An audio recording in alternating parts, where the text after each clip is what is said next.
Rasul sallallahu alaihi wasallam, man lam yashkurin nas lam yashkurillah. Sadaqallahul azim wa sadaqa rasuluhul karim. Wa nahnu ala dzalika minasyahidin wasyakirin walhamdulillahi rabbil alamin. Ada satu, saya ingin awali dengan satu cerita. Dulu guru saya itu sering cerita begini, Bu. Kiai saya selalu berpesan dan bercerita. Ada 3 orang yang dalam keadaan terapung di tengah lautan. 2 di antara yang 3 itu langsung minta pertolongan sama Allah, langsung tenggelam. Satunya yang sisa itu minta wasilah sama guru. Tawasul sama guru, itu diselamatkan oleh Allah. Kadang-kadang kesombongan kita itu tidak terasa, Bu. Terlalu sombong kita itu ketika sudah dekat dengan orang yang masyhur. Contoh, kalian itu begitu menginginkan sekali ziarah Wali Songo misalkan. Itu terlalu sombong bagi saya. Kenapa? Kenapa kalian itu tidak berebut untuk ziarah ke guru Iqra kalian? Guru juz amma kalian yang dulu mungkin nggak ada Iqra. Kelahiran tahun 80 itu nggak ada Iqra, adanya juz amma. Turutan. A I U babibu tatitu an in un ban bin bun san sin sun, dulu itu seperti itu. Bukankah kalian itu bisa baca Quran, bisa tahlil, itu berkat guru juz amma kalian, berkat guru Iqra kalian. Bagaimana mungkin kalian itu bisa datang ke makam para wali lalu memana tanpa kalian itu menziarahi guru Iqra kalian? Ning jare ora keren. Nah, masih be guru sing Iqra kuwi wis lah ora opatia tenar, nggak pate sugi, sehingga terlupakan, Bu. Ini satu keangkuhan yang luar biasa. Karena ini adalah hari guru, maka saya akan mengangkat derajat seorang guru. Cerita di awal itu menunjukkan bahwa satu peristiwa ini begitu memprihatinkan bagi kita yang sekarang ini banyak orang yang begitu langsung ke Rasul, langsung ke Allah. Kita boleh saja bilang seperti itu. Sekarang pertanyaannya adalah, kok sopo? Misalkan Nabi tahu-tahu gitu loh. Tahu-tahu kita datang ke Nabi, kok sopo? Nabi malah tanya sama kita. Karena tidak melalui mata rantai yang harus kita lalui gitu loh. Jenengan dari guru sampai ke Rasulullah. Ini baru pas. Misalkan sanad kita itu sampai ke Sayyidina Ali misalkan. Untuk guru kalimat thayyibahnya misalkan. Untuk zikir kalimat thayyibahnya kita sampai ke Sayyidina Ali misalkan. Maka kita langsung akan dikenali oleh Rasulullah. Oh, jebule kowe anak putune, anak muridnya dari Sayyidina Ali gitu. Tapi jenengan kalau misalkan langsung ke Rasulullah, jangan-jangan Rasul itu nggak mengenali kita. Karena saking kesombongan kita tidak mau mengakui atau melewati dari mata rantai yang seharusnya kita lalui. Ada satu peristiwa dan ini nyata, Bu.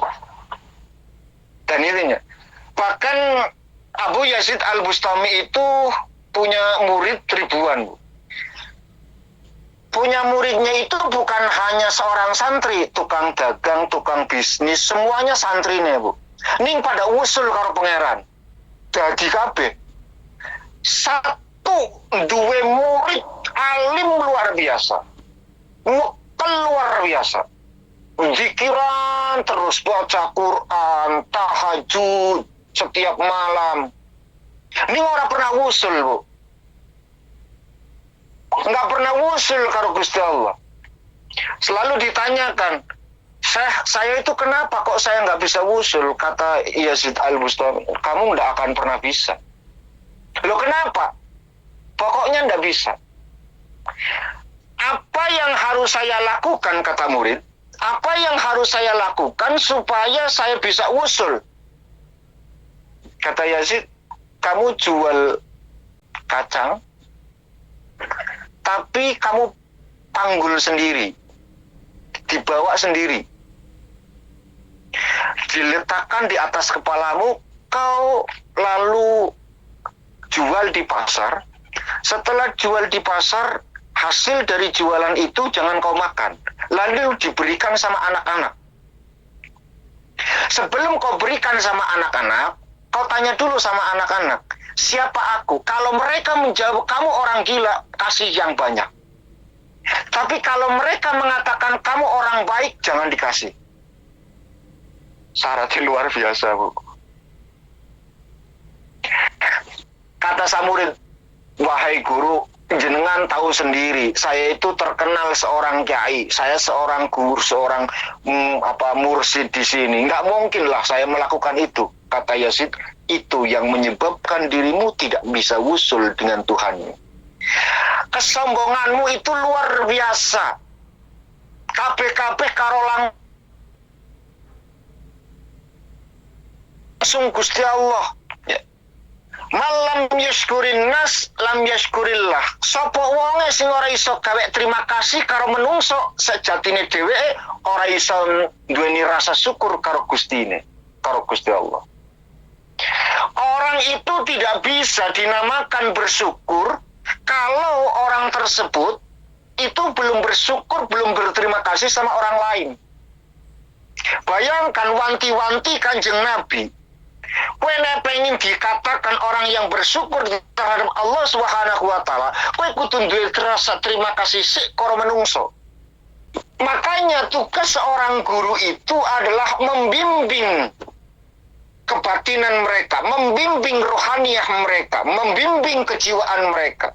Adapun jasad, karena seorang guru itu akan membentuk satu karakter akhlak yang baik, sebagaimana Rasulullah Shallallahu Alaihi Wasallam diutus liutammima makarimal akhlak, bagaimana biar akhlaknya itu bagus.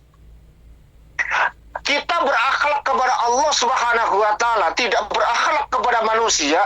Lalu bagaimana ketika Allah memberikan satu isyarat sebelum kau sujud harus ruku? Artinya apa? Hablum minan nas terlebih dahulu, baru hablum minallah. Ini cara hubungan sosial. Yakinlah bahwa seorang guru tidak akan pernah menginginkan kehormatan. Yakinlah bahwa seorang guru tidak pengen disanjung-sanjung, dipuja dan dipuji. Ning kita sebagai seorang murid harus berakhlak kepada seorang guru. Seorang guru yang ikhlas tidak akan pernah memikirkan itu semua. Hubungan dia dengan Allah jauh lebih sempurna. Karena ketika pun dia harus dipuji, maka kepujian itu harus dikembalikan kepada Allah Subhanahu wa ta'ala. Puji kotim ala kotim, puji hadis ala hadis, puji hadis ala kotim, puji hadis ala puji kotim ala hadis. 4 puji hak prerogatif milik Allah. Allah memuji zatnya. Manusia memuji kepada manusia yang lain. Allah memuji manusia, manusia memuji kepada Allah. Semuanya milik Allah Subhanahu wa ta'ala. Berarti sejatinya kita tidak punya atau tidak berhak sama sekali untuk mendapatkan pujian dan penghormatan itu. Kabeh nek Gusti Allah. Nah, kalian tidak akan pernah mungkin tahu dan paham kalau tidak punya guru. Seorang guru pembimbing akan selalu membimbing, mengarahkan kepada anak-anaknya agar mereka menjadi orang-orang yang berakhlakul karimah, orang yang baik. Ketika menjadi seorang anak yang soleh, menjadi orang tua, orang yang bijak. Itu seorang guru, tugas seorang guru luar biasa. Apa besok di akhirat nanti ujuk-ujuk kalian ngadep karo pangeran? Enggak, Bu, enggak bisa. harus melalui mata rantai seorang guru terlebih dahulu. Bahkan nanti para ulama-ulama kita, guru-guru kita itu akan diberikan kewenangan oleh Allah melalui Kanjeng Nabi Muhammad Sallallahu Alaihi Wasallam, siapa yang kalian kehendaki untuk diberikan syafaat.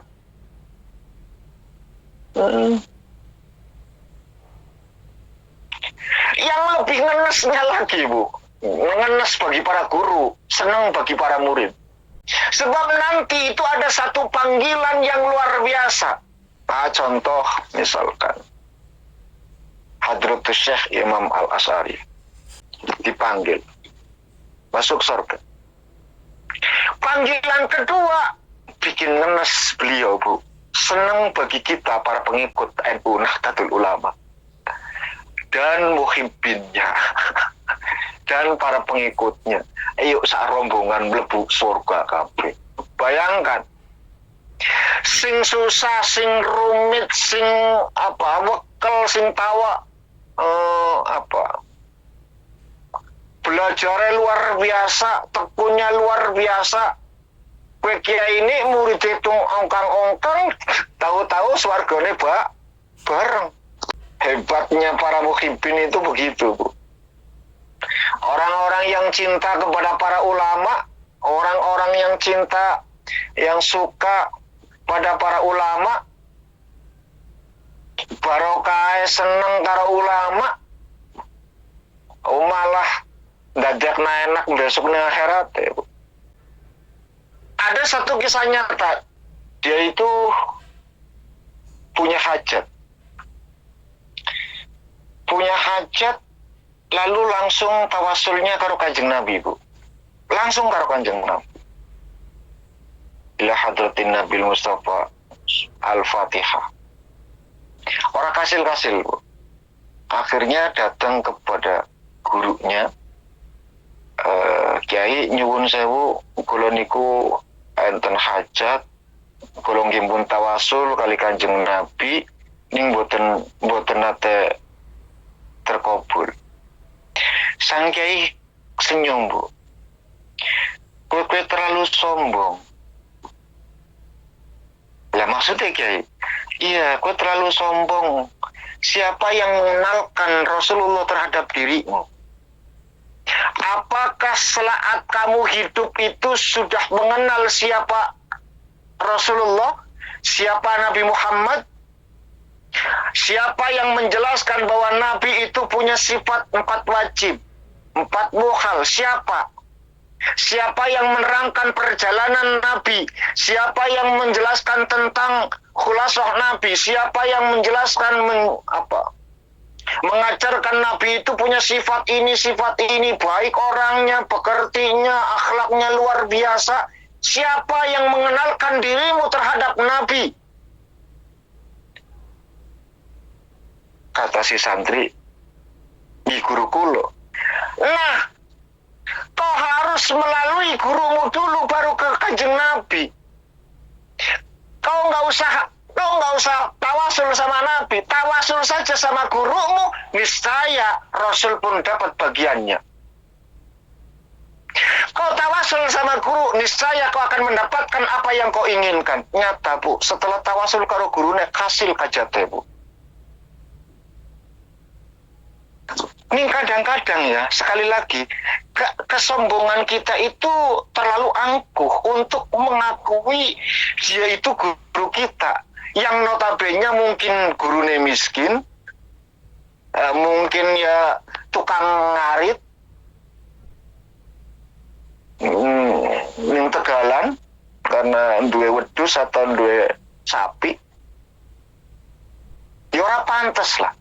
Tidak pantas disandingkan dengan guru-guru kita yang lebih mulia, misalnya. Makanya kadang-kadang saya juga ngenes loh, lihat-lihat anak-anak ini. Ya, tapi saya maklumi juga. Teringat ketika tabligh akbar saja, Bu. Jenengan ketika tabligh akbar saja. Itu begitu antusias untuk menyambut guru besar yang datang dari Indonesia, siapapun itu. Siapapun itu. Tapi kita lupa siapa yang mengenalkan itu semua. Apakah kalian itu bisa melihat atau berjabat tangan, menyucup tangannya seorang ulama pada saat itu kalau tidak melalui dari guru kalian? Nggak bisa, Bu. Ya, nggak bisa. Sing lebih parahnya lagi, gurunya melu-melu.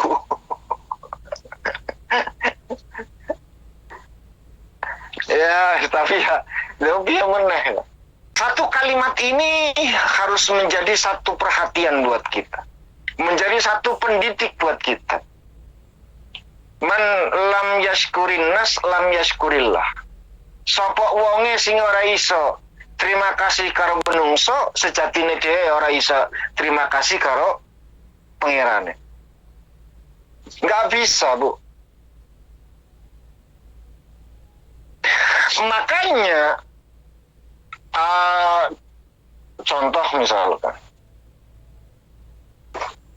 sebagai seorang murid dididik dari awal, misalkan dididik dari awal A, I, U, Ba, Bi, Bu, Ta, Ti, Tu, sampai dia itu baca Quran, hafal Quran, sampai dia mungkin masuk pada kiro. Lalu lantunannya luar biasa, memang punya potensi suara bagus, dia pun kiroah, baca kiro, suaranya mengkeling, Bu. Sejak saat itu dia hanya mengidolakan orang-orang yang luar biasa, Bu, seperti mungkin Kiai Humedi, atau mungkin Kiai Haji Muammar Z.A. yang ngajarin dia memperkenalkan huruf Arab itu dilupakan, Bu. Dia sudah jauh ke belakang, ke depan, jauh ke atas untuk mengejar itu semua. Sing paling dicucuk kiai-kiai sing suaranya bagus-bagus, sing kironya itu luar biasa, mengkeling luar biasa. Dia lupa waktu dia SD, mungkin waktu kecil dia di taman TPQ, mungkin yang ngajarin A, I, U itu lupa. Kelalen ora dicucup ning tangan. Ini satu keangkuhan menurut saya. Tidaklah mungkin kita bisa datang langsung ke Pak Gubernur tanpa melalui Pak Bupati. Nggak mungkin kita langsung ke Pak Bupati kalau tidak melalui camat. Bagaimana mungkin kita bisa langsung ke Pak Camat kalau tidak dari rekemen kelurahan? Nggak bisa, Bu. Lah ini ada orang ujuk-ujuk datang ke istana, ditolak, Bu. Karena nggak ada mata rantai yang mengizinkan dia itu untuk ke sana. Kecuali diundang langsung dari istana, itu beda persoalan. Ya kan? Sebagaimana Rasul selalu menyebutkan ummati, ummati, ummati. Umatku nanti bagaimana? Umatku nanti seperti apa? Apakah mereka akan terus beriman kepada Allah? Itu yang dikhawatirkan Rasulullah saat beliau sakit. Apakah mereka itu akan selalu menyembah, beribadah kepada Allah Subhanahu wa taala, ataukah kembali kepada jahiliyah? Kata Jibril, tenang, sudah diatur sama Tuhan.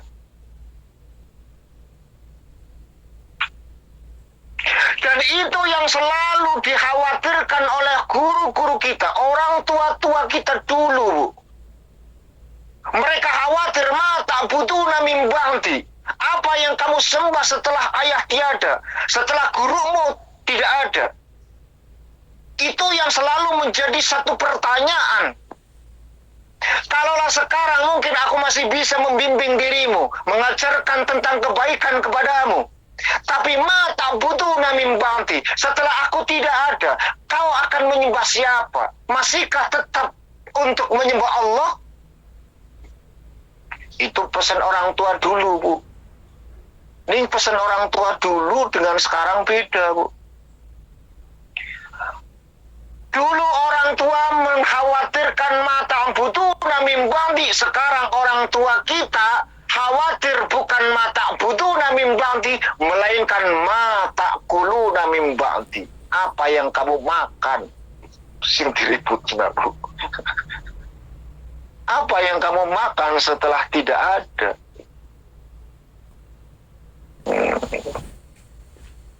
Makanya begitu penting kita sebagai seorang tua. Sebagai orang tua memang harus ya, Bu. Harus mendidik anak kita. Guru, Bu, di TPQ, bayangkan. Kemarin waktu saya peresmian di Cilacap, saya koar-koar, Bu. Karena begitu banyak guru TPQ itu sih dituntut habis-habisan. Saya bilang begini sama para wali santri. Bu, jenengan titip larek jenengan teng mriki. Coba bayangkan kehadiran anak jenengan teng mriki niku 1 jam, Bu. 1 hari 1 malam itu ada 24 jam. Yang 23 itu bersama dengan kalian. Saya sampaikan itu. Jadi mohon kerjasamanya antara guru dengan orang tua. Ojo masrana tok, pasrah bongkokan, awak abang karo gurune, wong tuane yang kangongkang. Anak salah-salah guru sing disalahna. Pak seneni, Bu, wong tuane. Kowe ngarep anak dadi anak sing soleh, ning wong tuane dhewe ora ngajarna, ora bisa gawe dadi panutan ning anak. Ayo bareng-bareng merumat. Anakmu, yo anakku. Bodoh, Bu. Kami tadi Pak Ali mengatakan kalau guru itu ada kerasnya, ada kasarnya, itu bukan berarti benci, bukan berarti itu tidak. Tapi merupakan bentuk kasih sayang seorang guru terhadap sang murid. Kan seperti itu. Itu bukan berarti seorang guru itu benci atau nggak suka terhadap. Tapi memang kadang-kadang guru yang jiwa muda itu ya luar biasa, Bu. Saya di sana itu meninggalkan empat guru, Bu. 2 tua yang sudah sepuh, 2-nya anak muda, Bu. Cara kerjanya memang beda, cara ngajarnya memang beda. Jiwa mudanya itu selalu berontak. Kalau dia memang tidak senang, begitu. Ini uang tua kadang-kadang. Kita harus menyadari, apalagi jenengan, Bu, saat ini kalian itu belajar. Ada yang masih belajar ikro di sini? Sing sepuh-sepuh? Artinya apa? Kalian itu baru belajar mengelafadzkan kalimat. Ben weruh huruf ngono lho. Apalagi kalau anak-anak, Bu, anak-anak mungkin mereka nakal. Ning kecerdasan mereka jangan samakan dengan kecerdasan kalian, Bu. Mereka mungkin rada nakal sambil main tapi menyerap, Bu. Ning kita orang tua fokus saja susah luar biasa, Bu. Makanya ekstra yang harus diterapkan oleh seorang guru ngajari santri-santri tua. Kayak ekstra sabar luar biasa. Kudu si ekstra sabar. Orang mungkin ora sabar bubar mesti. Ngarane wong tua kadang disentak yo nesu, Bu. Gitu. Apalagi sing ngajari luwih enom. Sing dadi muride orang rumangsa bodone, ning rumangsa tuane. Kacau, Bu. Yakin. Kacau. Nek murid tua santri luwih tua, gurune luwih enom, kadang-kadang gitu. Sing dadi santrine orang rumangsa nyantrine ning rumangsani tuane. Sehingga kadang-kadang itu miscommunication. Sentakan seorang guru terasa bahwa ini kayaknya sentimen banget, setiap kali sama saya itu selalu kayak gini, marah-marah terus, bentak-bentak terus, yang lain enggak. Dia nggak mikir kalau yang lain itu lancar, dia yang susah, ya usin gentak-gentak ya dee ngono lho. Ya, tapi ya itu telah tadi. Bahwa sunnatullahnya memang seperti itu, Bu. Mau nggak mau, suka atau tidak suka, cocok bora, tetap akan terjadi seperti itu. Sudah menjadi sunnahnya. Ya. Sudah menjadi sunnahnya. Yes, bisa ora bisa ya kudu ngono. Maka kadang-kadang, Bu, kita sebagai orang tua saja, Mister. Kemarin saya baru baca kitab, mengajarkan di majelis sebelah, kebetulan itu bab tentang orang tua, Bu. Bahwa pentingnya orang tua itu memuliakan anak, Bu. Itu luar biasa, Bu. Bahkan Nabi wanti-wanti, akrimu auladakum. Nabi pusing pesen. Ya, akrimu auladakum, pada mulyakna sapa sira kabeh wong tuwa, auladakum ing anak sira kabeh. Orang tua ki kudu mulyakna maring anak, Bu. Sebab anak yang akan menjadi penerus kita. Anak ini yang akan terus melafazkan kalimat tauhid la ilaha illallah Muhammadur Rasulullah. Jadi seharusnya kita itu muliakan anak. Lebih memuliakan anak. Jenengan coba. Jenengan itu begitu menghormati, ya, menghormati orang lain. Yang notabene mereka itu adalah sesama muslim misalkan. Ya podo anakmu ya podo muslime. Bahwa sama-sama mengucapkan kalimat la ilaha illallah Muhammadur Rasulullah. Apakah hanya gara-gara statusnya itu adalah seorang anak sehingga kau yang merasa harus dihormati? Keliru, Bu. Yakin keliru. Pemahaman ini keliru, Bu. Kadang-kadang Jawa ya ana bener. Ini penerapan ilmu Jawa ora kabeh bener, Bu. Hanya orang Jawa sing enek tata kramane anak mbek wong tuwa ning keliru sajane, Bu. Cara agama wong tua sing sajane bosok karo anak, Bu. Ini yang ditetapkan oleh Rasulullah Sallallahu Alaihi Wasallam. Nabi, Bu, pernah duwe janji karo malaikat Jibril. Bayangkan, duwe janji karo malaikat Jibril gagal gara-gara Hasan Husain, Bu. Ini ora jengkel Kanjeng Nabi. Bagaimana mungkin malaikat Jibril datang akan mendatangi kamar Nabi, sedangkan kamar Nabi ada anak anjingnya, Bu. Ya. Hasan Husain seneng banget dolanan anak asu, Bu. Seneng banget. Kue putune Nabi dolanane asu, coba aja bayangkan. Esinya si dolanan merpati, kucing, masih ceret, putune Nabi dolanane asu. Apa Nabi ngelarang? Enggak sama sekali. Dibiarkan. Bukan pembiaran, melainkan Nabi selalu merasa bahwa inilah yang akan menjadi penerusku, yang akan terus melafazkan kalimat Allah Muhammadur Rasulullah. Kue sing kudu dieling-eling, Bu. Ketika seorang anak sudah bisa mengucapkan Allahu Akbar, sujud karo pangeran, pertahankan itu. Jangan pernah seorang anak nduweni rasa kecewa karo wong tua. Apa sing dijaluk kei? Turuti, Bu. Oh, ngene carane keliru, Pak Ustadz. Ngajari ngene dadekna anak ki manja luar biasa kowe caramu. Saking disayangi kabeh-kabeh dikei. Dadekna anak yang males manja segalanya. Kowe jaremu. Apa kowe wani nentang karo Kanjeng Nabi? Wong Nabi aja membiarkan. Nyatanya bahwa Hasan ini adalah seorang yang menjadi penyambung atau pelerai di antara konflik. Ya, ketika Sayyidina Ali punya masalah dengan Muawiyah, banyak sekali manfaat dan barokah dari konflik tersebut pindah ke pemimpinan Hasan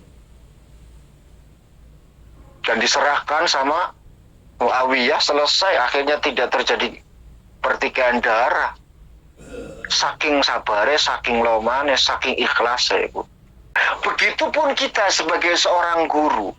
Ya, seorang guru mendidik anaknya luar biasa. Koyo dene anaknya dewe, saking sayangnya, Bu. Belum pernah saya itu negur orang sing rame, Bu. Belum pernah. Kenapa? Yang saya pikirkan cuma satu. Dia masih punya hiroh untuk ngaji, itu luar biasa. Kemaksiatan waktu itu masih menjadi satu hal yang trending, Bu, di Taiwan itu. Perselingkuhan itu sudah menjadi hal biasa, Bu, bukan yang tabu di Taiwan. Ini ternyata mereka lebih milih ikut ngaji najan kebobolan mood, orang masalah bagiku. Tak kenteni sampai sadar. Apa seneni? Biarkan saja. Aku wis seneng dheweke luwih milih ngaji timbang ngobrol karo liyane, Bu. Ya. Banyak orang-orang yang mungkin mereka duduk di perempatan, di taman-taman, mungkin dengan selingkuhannya atau dengan siapalah. Tapi ternyata dia milih ikut ngaji. Itu sudah menjadi satu luar biasa, Bu. Orang kudu pinter kan ngaji ke. Lah kewajiban ngaji ke pinter. Sing penting baru kayak ngaji, selesai. Biarkan mereka menjadi satu kenyamanan. Bagaimana Allah mendidik kita saat belajar. Al-Quran mengajarkan kepada kita. Ketika ada taklim, biarkan atau perluas untuk orang duduk di sana. Artinya apa? Bukan pembiaran. Tapi bagaimana sikap kita itu? Ya, bukan berarti saya mengatakan kayak kepengurusan keliru. Nek ene wong kebobolanmu terus kereng-kereng. Ya, saya nggak mengatakan itu, Bu. Artinya apa? Harus saling sadar menyadari satu yang lain. Nek podo nyadari nek enak, Bu. Apakah itu bisa terlaksana selama hidup kita? Tidak, Bu. Sebab sunatullah rame, Bu. Ya, jenengan nggak bisa untuk menerapkan satu sistem yang harus ditaati. Kudu plek modelnya nih orang iso, Bu. Mesti enak sing gandel. Pasti wong sunatullah itu orang bakalan bisa damai sejahtera selamanya, itu ndak bakalan bisa, Bu. Mesti enak rusuhe. Orang ketang sapisan. Ya, artinya itu juga untuk pembelajaran diri kita juga. Seberapa besar rasa sabar kita, seberapa besar rasa ikhlas kita, seberapa besar kekuatan kita untuk terus berjuang di sana. Gitu loh. Bukankah Allah akan selalu menguji keimanan seseorang? Bukti atau tidak, nyata atau tidak, kuat apa memang melempem?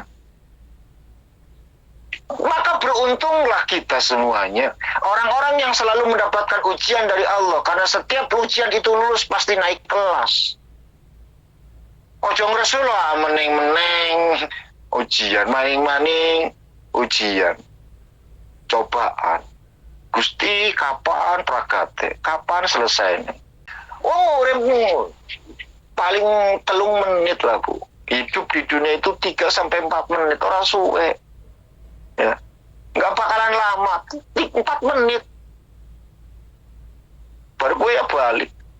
Yang harus kita perhatikan terakhir, yang harus diperhatikan adalah ketika anak didik kita, ya, sudah mereka berusaha semampunya, sebisanya, sedikit berikan kita sebagai seorang guru untuk kelonggaran mereka, Bu. Jangan ditekan terus. Ya, jangan ditekan terus. Ya, berikan kenyamanan. Sebaliknya, Bu, kita sebagai seorang murid terhadap guru, ya, tanpa sadar kita kurang sopan. Kadang-kadang gitu. Kurang sopan sama guru-guru kita. Mungkin kesannya itu baik. Kesannya baik, kesannya sopan.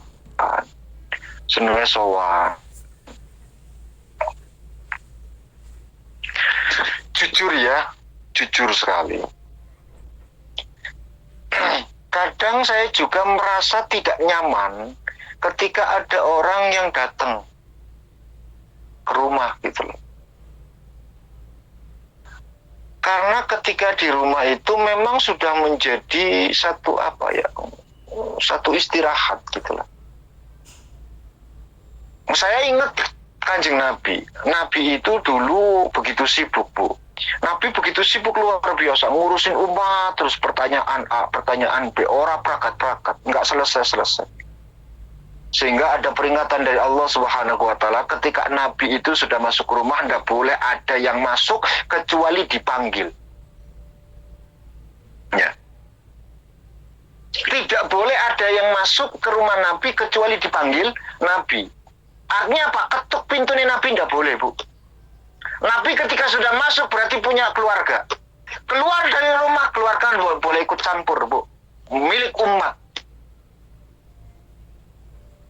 Memang ganggu banget, Bu. Yang harusnya mungkin lagi leha-leha, lagi nyantai, kok tahu-tahu tok-tok-tok, assalamualaikum. Dia tujuannya cuma silaturahim tok. Nggak usah sama gurunya, ngono lho. Kok sama yang lain, santri-santri sesama santri kan bisa silaturahim. Jong mono njaluk dongane berkah. Mau lagi ngaji kan penak. Mesti diterima nih kan saat ngaji itu. Saat ngaji mesti diterima nih, Bu. Ning saat bertamu ke rumah guru njaluk donga belum tentu dongane gurune mandi. Masalah apa grundel dulu gurune. Lagi nyantai, lagi santai kok malah teko, malah sowan. Kesannya mungkin kita itu terlalu baik, terlalu kastoan tong kiai niki kastoan. Padahal jenengan itu terlalu angkuh, Bu. Gimana angkuhnya? Jenengan nggak ngerasa bahwa sudah mengganggu istirahatnya sang kiai. Neng jaluk doa segala macam bos lagi ngaji. Dan itu pasti gitu loh. Dan saya memang dulu diajarkan sama guru pun seperti itu. Ojo sering sowan karo kiai. Nepan sowan karo kiai saat kiai lagi ngaji, kue teko. Ora kudu kowe dikenal karo kiai ne. Dulu saya sering diomongin apa Yai Umar seperti itu dulu. Cung, kowe nek besok ning omah ora aja sering sowan ning kiai. Bukan berarti kita itu dilarang untuk sowan sama kiai orang. Bukan berarti tidak menghargai kiai, tidak sama sekali, Bu. Nek kowe pengen berkah kiai, pengen dongane karo kiai, saat kiai ini lagi mulang ngaji, kowe teko, kowe melu ngaji. Tapi kan berarti nanti saya tidak dikenal sama kiai. Ya kan? Itu kadang satu keangkuhannya di situ, Bu. Dan kita merasa bangga sudah selfie bareng karo kiai ini, Bu. Kadang-kadang seperti itu. Kecelakaannya seperti itu gitu.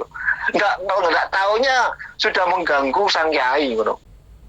Jadi saat kita itu benar-benar mengagumi seorang kiai, seorang ustadz, seorang guru, doakanlah mereka, guru-gurumu, kiai-kiaimu, ustadz-ustadzmu. Nek pengen keberkahannya saat ngaji kowe teko. Selesai, Bu. Mesti diterima, orang kudu dipahami karo kiai ini. Wong sing dadekna paham besok ke atine, Bu.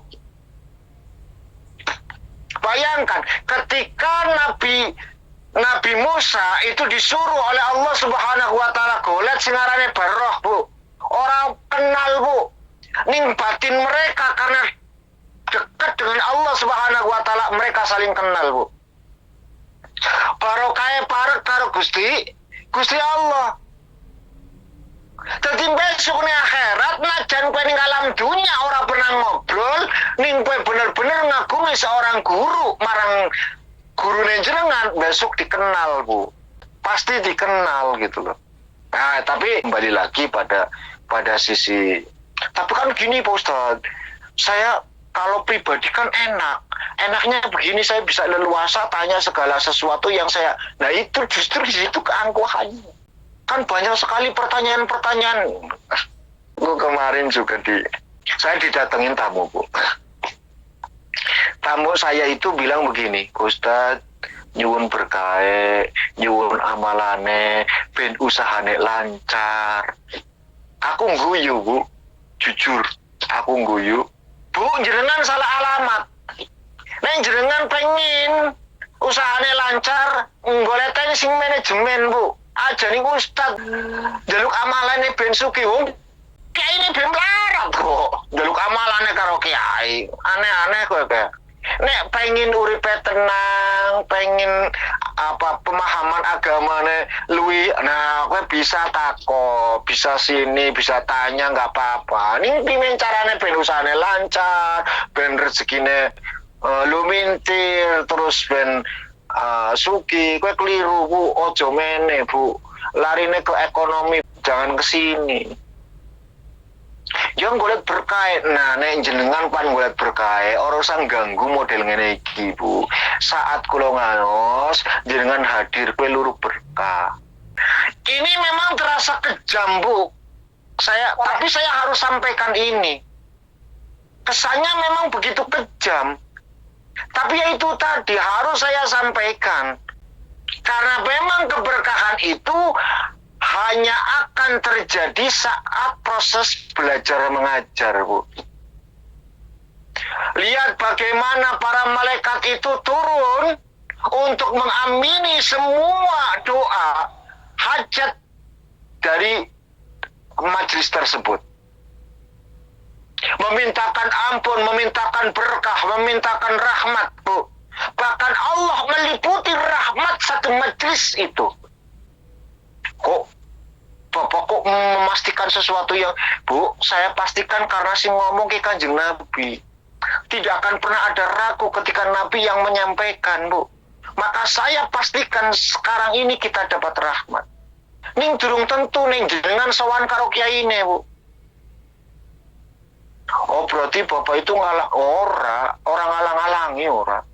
Ya silakan, gak apa-apa. Kadang-kadang urip ning alam dunia ya pengen pamer sitik lah ya. Ya ora apa-apa. Bahwa aku kenal Ustaz A, kenal Ustaz B, kenal Kiai A, Kiai B. Ora apa-apa wis ora rame dunia. Ora apa-apa. Cuman begitu, dan memang ya nggak ada ngaruhnya sama sekali. Nih kalau kalian pengen punya akhlak sebagai seorang murid terhadap guru, rongokna omonganku. Nek pengen duwe akhlak karo guru, ngono lho. Itu seperti, dan guru-guru saya itu berpesannya seperti itu. Jadi bukan pemahamanku pribadi, ning pesennya guru-guru pun seperti itu. Saya sowan sama kiai, ning ketika kiai lagi ngaji saya langsung dateng ngaos, melu ngaji, kita beopo tak kaji, wis bar kowe salaman ora kudu memperkenalkan diri, Ustadz kula niki, kiai kula niki mboten, Bu. Wis pasti pangeran luwih paham lah sakjroning ati, tapi Gusti Allah luwih paham maksud tujuan aku ngaji kene. Dadi urusan donga, Bu. Sing omah wis ndonga. Aku pan ngaji, pan golek berkah, ben hajate kabul, duwe hajat misalkan. Dilalah gampang, Bu, hajate cepet kabul. Kenapa? Mesti pangeran luwih paham. Wong janjine Gusti Allah, siapa yang duduk di antara majelis, maka dia akan mendapatkan liputan rahmat dariku. Mesti ngomong dirahmati, disayangi, mesti dikei, Bu, sing dadi pijaluke. Mesti sayang kok. Jangan yang sayang karo anak, minta sesuatu mesti dikasih. Apalagi Allah yang maha kaya, maha bisa segalanya. sudah dirahmati, dikasih sayang, mau ora dikei mesti dimei. Karena saya yakin saat kita ngaji seperti ini, Allah itu sudah mencatat hajat-hajat kita gitu. Tanpa harus kita ulangi dengan doa penutup pengajian. Nggak doa A, doa B, doa C, enggak Bu. Kenapa saya itu doanya di akhir, nggak di awal?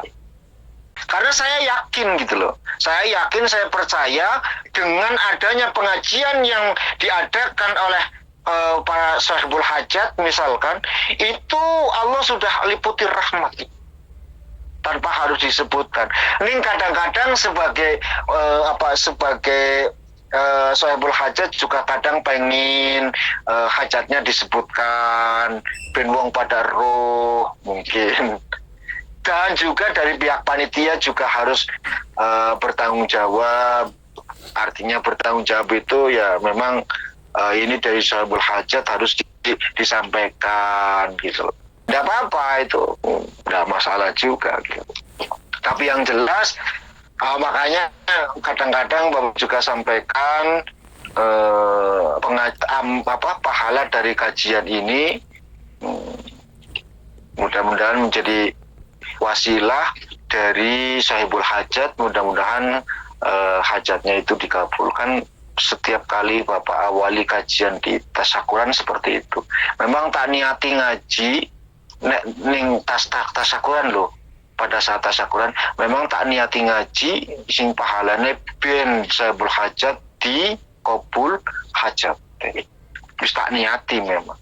Tanpa terasa, alhamdulillah sekali lagi selamat Hari Guru. Kita doakan guru-guru kita mudah-mudahan sehat, panjang umur, selalu diberikan kesabaran, ketabahan, kemampuan untuk membimbing kita semua yang benar-benar haus dengan ilmu agama. Guru-guru kita itu senantiasa juga diberkahi oleh Allah Subhanahu wa taala, diberkahi oleh Allah Subhanahu wa taala, dan selalu semangat untuk membimbing kita semua. Mungkin itu saja yang bisa Bapak sampaikan. A'udzubillahi minasyaitonirrajim. Bismillahirrahmanirrahim. Allahumma shalli ala sayyidina habibina wa syafiina karim wa tuhrina Muhammad wa sallim wa barakatuh. Alhamdulillahi rabbil alamin, hamdan syakirin hamdan yu'affi ni'amatika fi musidah ya rabbana lakal hamdu kama yanbaghi li wajhika min sultanik. Allahumma ighfir lana dzunubana wa dzunuba abaina wa ummahatina wa jadina wa jaddatina wa masyayikhina wa muallimina wa ikhwanina wa ustadina akhwatina wa jamil mu'minin wal mu'minat wal muslimin wal muslimat al ahya'i wal amwat innaka sami'un qaribun mujibud da'wat ya qadil hajat. Allahumma la taslamna wa bika amin wa ilaika tawakkalna wa ilaika amna faghfir lana ma qaddamna wa ma akharna wa asrarna wa ma a'lanna antal muqaddim wa antal muakhir la ilaha illa anta rabbana zalamna anfusana wa illam taghfir lana wa tarhamna lanakunanna minal khasirin. Rabbana atina fid dunya hasanah wa fil akhirati hasanah wa qina adzabannar. Wa sallallahu ala sayyidina Muhammadin wa ala alihi wa sallam. Subhana rabbika rabbil izzati amma yasifun wa salamun alal mursalin walhamdulillahi rabbil alamin. Bihamdil amin. Bismillahirrahmanirrahim. Maliki yaumiddin. Iyyaka na'budu wa iyyaka nasta'in. Ihdinas siratal mustaqim. Siratal ladzina an'amta 'alaihim.